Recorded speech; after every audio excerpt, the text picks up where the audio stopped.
نبی صلی الله علیه وسلم بدا فرمایلو مو چې کله په تاسو باندې امتحانات راځي مشکلات راځي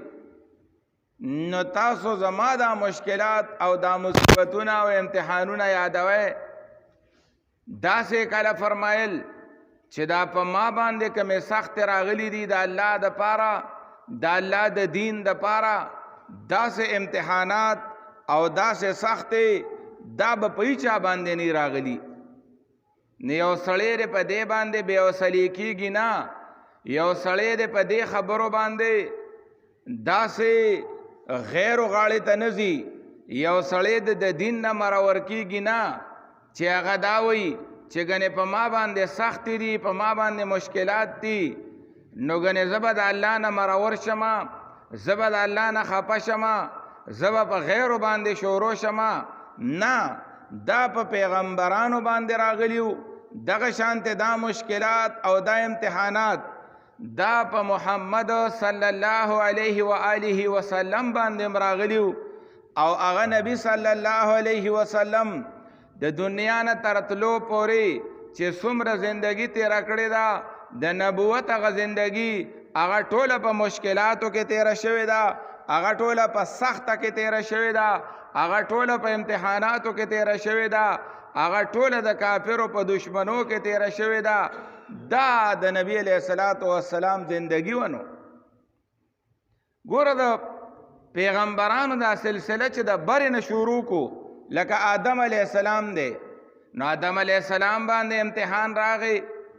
آدم علیه السلام په هغه جنت کې و آدم علیه السلام د خوشحالۍ په هغه ځای کې و آدم علیه السلام د امن په هغه ځای کې و د مزو په هغه ځای کې و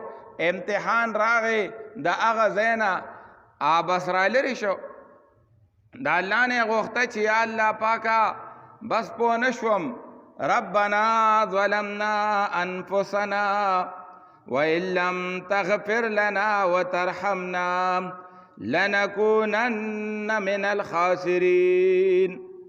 دا د آدم علیہ السلام دعا وا چې الله پاکا نقصان نه شوي دي یا الله پاکا کترا ته معافی نه کې یا الله پاکا کترا باندې پرده نه چي یا الله پاکا تاوان کې بپریو زما یا الله ترا ته معافیو کې ترا باندې پرده واچي اغه آدم علیہ السلام چې په دې ځمکه باندې دی نو یو زوی اولګید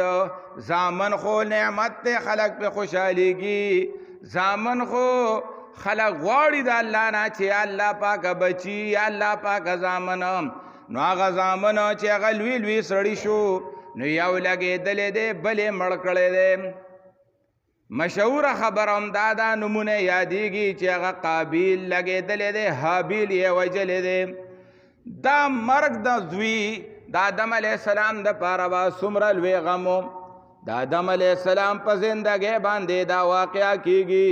آدم علیہ السلام یو خوا دې ته ګوره چې یو زوی قاتل دی بل خوا دې ته ګوره چې بل زوی مقتول دی اسم چې د انسان بچې مړ کیږي مرګ راځي نو دا د انسان د پاره ناقابل برداشت ده دا ډیره لویه صدمه ده دا ډیره لویه سانحه ده دا ډیر بې دړ دی لیکن د آدم علیہ السلام ته ګوره بچې ولګېده قال لأقتلنك قال إنما يتقبل الله من المتقين قرآن پاک دغه واقعاتو ته اشاره کړې ده چې مړ کړی دی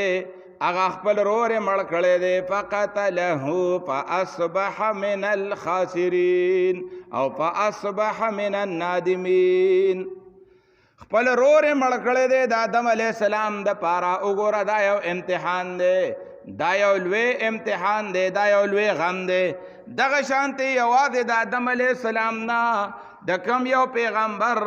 زندگی چې ګورې نو هغه هم د داسې امتحاناتو نه ډکه ده